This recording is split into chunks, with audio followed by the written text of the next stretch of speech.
Magandang buhay mga bata! Tara, samahan ninyo akong matuto kasama si Teacher Aika, your online teacher. Please don't forget to subscribe, like, share, and hit the notification bell for more videos. Thank you!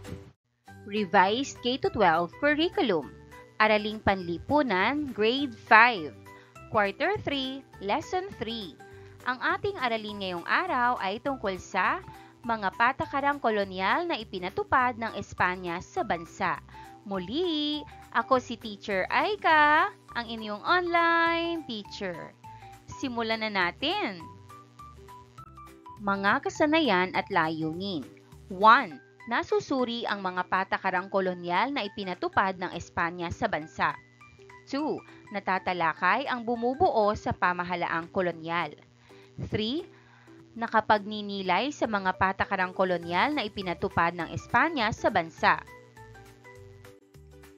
4. Nakagagawa ng isang liham sa Pangulo na nagpapahayag ng mga hakbang na dapat gawin ng pamahalaan upang mapabuti ang kalagayan ng kabuhayan ng mga Pilipino. 5. Nakabubuo ng isang talumpati tungkol sa pamamahala ng mga Espanyol sa Pilipinas. Unang araw. Munting balik-aral. Hanapin sa Hanay B ang mga konseptong inilalarawan sa Hanay A. Isulat ang titik ng sagot sapat lang bago ang bilang.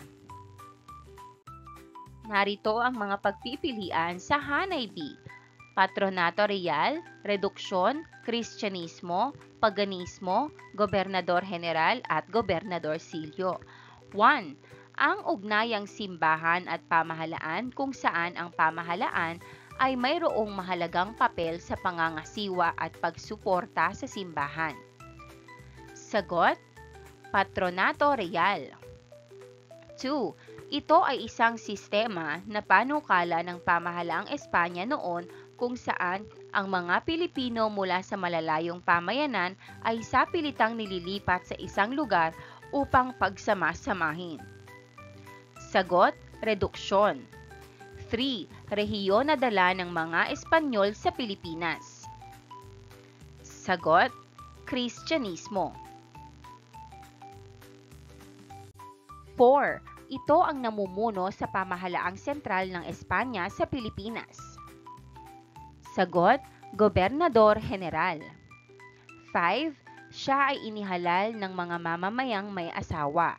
Nang lumaon, inihalal siya ng kanyang papalitan at ng 12 kabeza de barangay.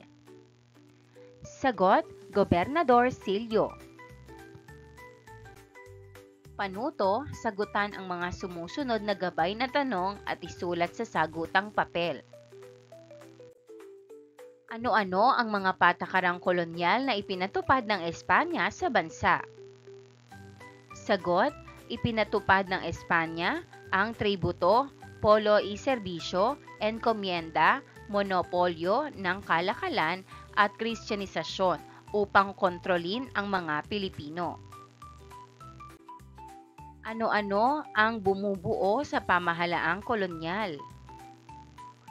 Sagot, ang pamahalaang kolonyal ay binubuo ng Gobernador General, Alkalde Mayor, Gobernador Silio, Kabeza de Barangay at mga praile. Ano ang naramdaman mo sa mga patakarang kolonyal na ipinatupad ng Espanya sa bansa? Sagot, nakaramdam ako ng lungkot at galit dahil sa pagsasamantala at kawalan ng kalayaan ng mga Pilipino.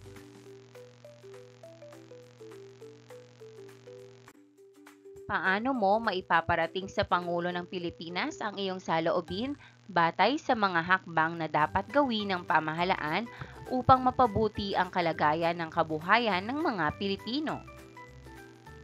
Sagot, maipaparating ko ito sa pamamagitan ng sulat o petisyon na may mungkahing programa para sa edukasyon, trabaho at suporta sa lokal na negosyo.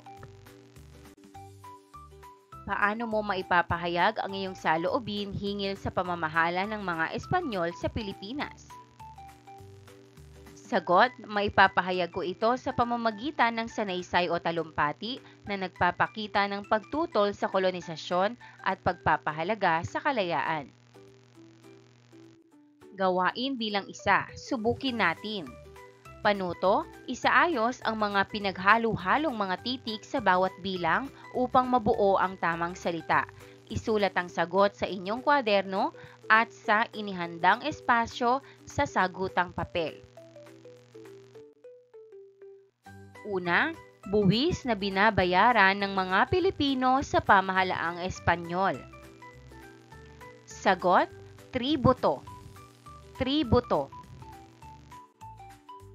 Pangalawa, isang sistema ng mga Espanyol kung saan sapilitang ipinabibili sa mga Pilipino ang kanilang mga produkto sa pamahalaang Espanyol. Sagot, bandala. Bandala. Pangatlo, sistema ng pamamahala ng mga lupain at ng pamamahala ng mga naninirahan dito. Sagot, encomienda. Encomienda. Pang-apat, isang posisyon sa pamahalaan na may pinakamataas na otoridad ng isang kolonya o teritoryo ng isang bansa. Sagot, Gobernador General. Gobernador General. Mga patakarang kolonyal na ipinatupad ng Espanya sa bansa. Dumako na tayo sa mga patakarang kolonyal na ipinatupad ng Espanya sa bansa. Una, patakarang pang-ekonomiya. A. Pagbubuwis o tributo. B. Sistemang bandala. C. Kalakalang galyon. D. Monopolyo sa tabako. E. Real Compañía de Filipinas. F. Sapilitang paggawa o polo y serbisyo. G. Sistemang encomienda. Pangalawa, pamahalang kolonyal o sentral at lokal. Paksa, patakarang pang-ekonomiya. A. Pagbubuwis o tributo. Ang pagbabayad ng buwis ay simbolo ng pagkilala sa kapangyarihan ng hari ng Spain. Noong 1571 ay sinimulan ang pagkolekta ng buwis na nagkakahalaga ng 8 reales, naging 10 reales noong 1589, hanggang sa naging 12 reales noong 1851. B. Sistemang bandala. Uri ito ng pagbubuwis na nagsimula sa panahon ng Gobernador General Sebastian Hurtado de Corcuera noong ika-17 siglo. Sa sistemang ito, nagtatalaga ang pamahalaan ng kota ng produkto sa mga lalawigan na kailangan nilang ibenta sa pamahalaan. Kadalasan ay hindi nababayaran ang mga lalawigang ito, kaya't sa halip na bilhin ang mga produkto ay tila kinukumpiska lamang ito ng pamahalaan. C. Kalakalang galyon. Pinangasiwaan din ng Espanya ang kalakalang panlabas ng Pilipinas sa pamamagitan ng kalakalang galyon. Tinawag itong galyon sapagkat ginamit na sasakyang pandagat sa pagpapalitan ng produkto ay ang mga barkong galyon. Kilala rin ang naturang kalakalan bilang Kalakalang Maynila, Acapulco, dahil sa mga rutang tinahak ng mga galyon mula Maynila sa Pilipinas at Acapulco sa Mexico at balikan. Katulad ng Pilipinas, ang Mexico ay dating kolonya rin ng Espanya. D. Monopolyo sa tabako. Itinatag noong ika-1 ng Marso 1782 ang monopolyo sa tabako. Isinagawa ito sa kasalukuyang lalawigan ng Cagayan, Ilocos, Nueva Ecija, Pampanga at La Union. Ang pagtatanim ng tabako ay tuwirang pinangasiwaan ng pamahalaan. E. Real Compañía de Filipinas. Sa panahon ni Gobernadora General Jose Basco Y. Vargas ay naitatag ang Real Compañía de Filipinas o Royal Company of the Philippines.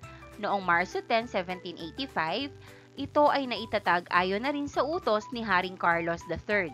Hangarin ng kumpanya na paunlarin ang agrikultura at industriya ng kolonya.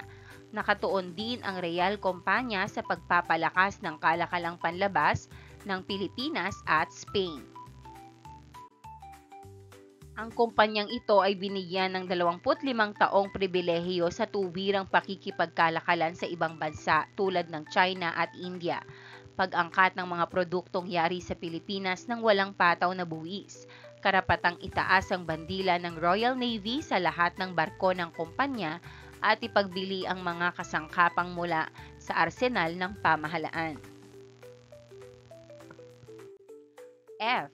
Sapilitang paggawa o polo y serbisyo. Ang sapilitang paggawa ay isa ring pamamaraan na ipinatupad ng mga Espanyol sa kanilang pananakop. Noong 1580, sinimulang ipatupad sa lahat ng kalalakihan na may edad na 16 hanggang 60. Kailangan nila na magtrabaho sa loob ng 40 araw sa loob ng isang taon. Ang kadalasang ginagawa nila ay kalsada, simbahan, bahay na bato, munisipyo at galyon. Hango ang salitang sapilitang paggawa sa polo y serbisyo na nangangahulugang gawaing pampamayanan. G. Sistemang enkomienda. Ang enkomienda ay teritoryong ipinagkatiwala sa mga konkwistador. Ang konkwistador ay sundalong Espanyol na nakatulong sa pagpapatupad at pagpapalaganap ng kolonyalismo. G. Sistemang enkomienda. Sa ilalim nito ay ibinibigay lamang sa taong ginagawaran ng enkomienda na tinawag na enkomendero ang karapatang maningil ng buwis sa mga mamamayang sakop ng enkomienda. Maaari niya itong gawin sa loob ng 3 henerasyon pagkatapos ay kailangan na niya itong ibalik sa pamahalaan. Ang kabeza de barangay ang tagasingil niya ng buwis. Paksa, pamahalaang kolonyal. Ikalawang araw. Isa-isahin natin ang pamahalaang kolonyal.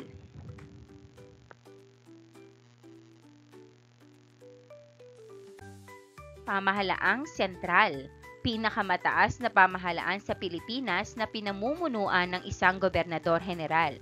Mayroon lamang 2 sangay ng pamahalaan ng Pilipinas noong panahong ito, ang ehekutibo at hudisyal. Pamahalaang lokal. Ito ay nahahati sa panlalawigan, panlungsod, pambayan at pambarangay. Pamahalaang panlalawigan. Maliit na unit politikal na binubuo ng alkadya o napayapang lalawigan na pinamumunuan ng alkalde mayor at korehimiento o ang hindi pa napayapang military zone na pinamumunuan ng korehidor. Karaniwan, ang mga korehidor ay ang mga opisyal ng military na tumutugi sa mga taong hindi sang-ayon sa pamamahala ng mga Espanyol sa lugar. Pamahalaang panlungsod. Nahahati sa iba't ibang syudad o mga pueblong binubuo ng malaking populasyon kung kaya't higit na naging makapangyarihan. Pinapangisiwaan ito ng isang konseho o ayuntamiento o kabildo sa pamumuno ng alkalde. Pamahalaang pambayan. Ang mga lalawigan ay nahati sa mas maliit na unit politikal na tinatawag na pueblo o bayan. Pinamumunuan ito ng Gobernador Silio. Pamahalaang pambarangay. Ang barangay ay ang pinakamaliit na unit ng pamahalaang lokal na pinamumunuan ng kabeza de barangay. Ang Gobernador General, ang kinatawan ng hari ng Spain at pinakamataas na pinuno ng pamahalaang sentral na nakatalaga sa Pilipinas. Residensya, isang hukumang tagasiyasat sa mga gawain ng Gobernador General sa pagtatapos ng kanyang panunungkulan. Bisita, ang pagpapadala ng hari ng Spain ng Visitador General ng kolonya na walang abiso upang imbestigahan ang pamamahala ng mga opisyal. Gawain bilang 2, bigyang kahulugan o personal na kahulugan. Panuto, ibigay ang sariling pakahulugan ng mga sumusunod na konsepto. Tributo. Isang sapilitang buwis na kinokolekta ng mga Espanyol mula sa mga Pilipino bilang kabayaran sa pamumuno nila sa bansa. Sistemang bandala, isang patakaran kung saan pinipilit ang mga Pilipinong magsasaka na ibenta ang kanilang ani sa pamahalaan kahit hindi makatarungan ang presyo. Kalakalang galyon, isang uri ng kalakalan sa pagitan ng Maynila at Acapulco, Mexico, gamit ang malalaking barko kung saan ang mga produkto ay pinagpapalit ngunit hindi nakinabang ang mga Pilipino. Monopolyo sa tabako, isang patakaran kung saan kontrolado ng pamahalaang Espanyol ang pagtatanim, pagbili at pagbebenta ng tabako upang kumita ng malaking salapi. Real Compañía de Filipinas, isang kumpanyang itinatag ng Espanya upang palakasin ang direktang kalakalan sa pagitan ng Pilipinas at Europa, ngunit hindi ito naging matagumpay. Polo y Serbisyo, sapilitang paggawa ng mga kalalakihang Pilipino sa mga proyekto ng pamahalaan tulad ng paggawa ng kalsada, tulay at barko sa loob ng 40 araw bawat taon. Sistemang enkomienda, isang sistema kung saan binibigyan ng lupa ang mga Espanyol at binibigyan sila ng karapatang mangolekta ng buwis mula sa mga Pilipino na naninirahan doon. Pamahalaang kolonyal, uri ng pamahalaan na pinamumunuan ng mga dayuhan o Espanyol kung saan ang mga Pilipino ay walang tunay na kapangyarihan sa pamumuno at paggawa ng batas. Gawain 3. Pagtapat-tapatin. Hanapin sa Hanay B ang mga konseptong inilalarawan sa Hanay A. Isulat lamang ang titik ng inyong sagot, sapat lang bago ang bilang. 1. Ito ay tumutukoy sa sapilitang pagbili ng pamahalaan ng ani ng mga magsasaka. Sagot, sistemang bandala. 2. Kilala ito bilang kalakalang Maynila, Acapulco. Sagot, kalakalang galyon. 3. Patakaran ng sapilitang paggawa. Sagot, polo y serbisyo. 4. Pinakamataas na kinatawan ng Espanya sa Pilipinas. Sagot, Gobernador General. 5. Pinuno ng bayan o lokal.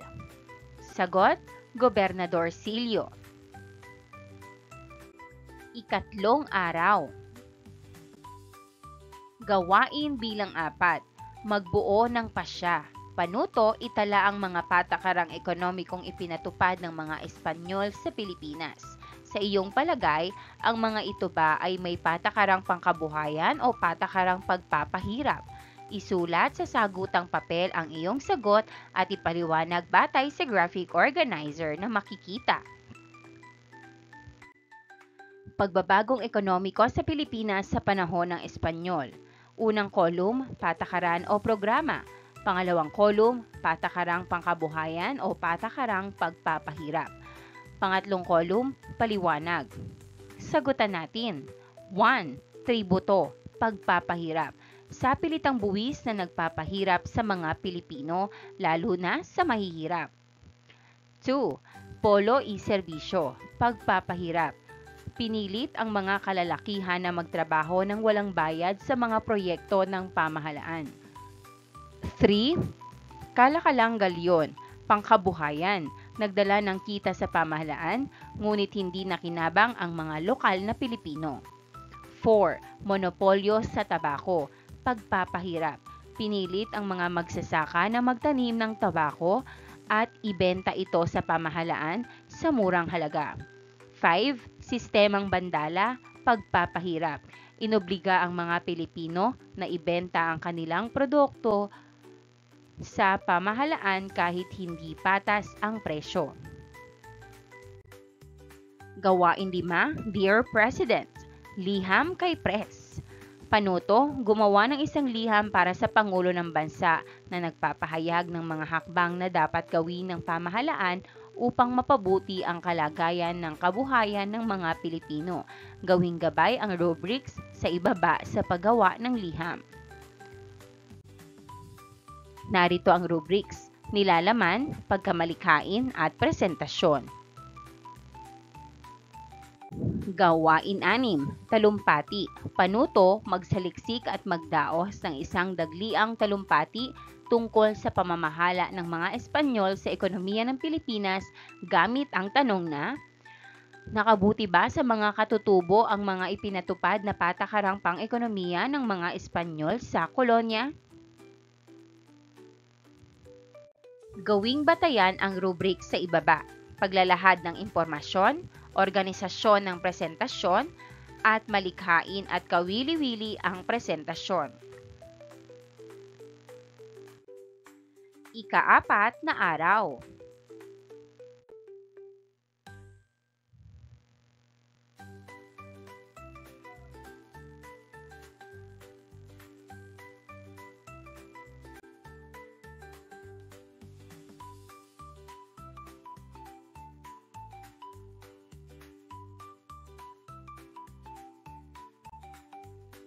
Pagninilay sa pagkatuto. Gawain 7. Pagninilay.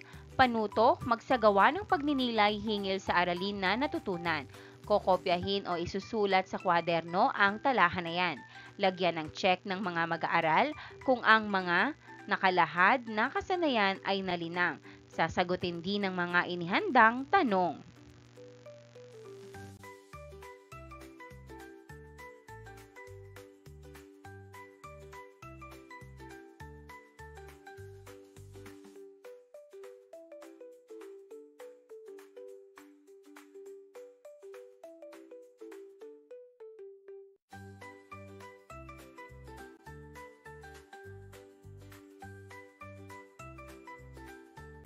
Pagsusulit.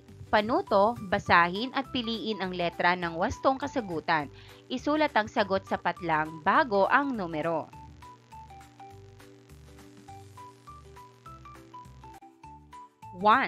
Ito ay tumutukoy sa pagbubuwis at pagbabayad sa pamahalaan ng kaukulang salapi o produkto. Sagot D. Tributo. 2. Ito ay tumutukoy sa pagbili ng pamahalaan ng ani ng mga magsasaka. Sagot A. Bandala. 3. Ito ay tumutukoy sa sapilitang pagtatrabaho ng kalalakihang may edad 16 hanggang 60. Sagot C. Polo y serbisyo. 4. Ang pamahalaang sentral ay pinamumunuan ng B. Gobernador General. 5. Ang mga lalawigan ay nahati sa mas maliliit na unit politikal na tinatawag na B. Pueblo. Gawaing pantahanan o takdang aralin. Magsaliksik sa mga sumusunod na paksa. Pag-aangkop ng bayan sa kulturang Espanyol. 1. Material at di material. A. Paniniwala at relihiyon. B. Tradisyon. C. Iba't ibang uri at anyo ng sining. Maraming salamat sa panonood. Huwag kalimutang i-like at mag-subscribe para sa higit pang educational content. I-click ang bell icon para ma-update ka sa ating mga bagong video. Salamat!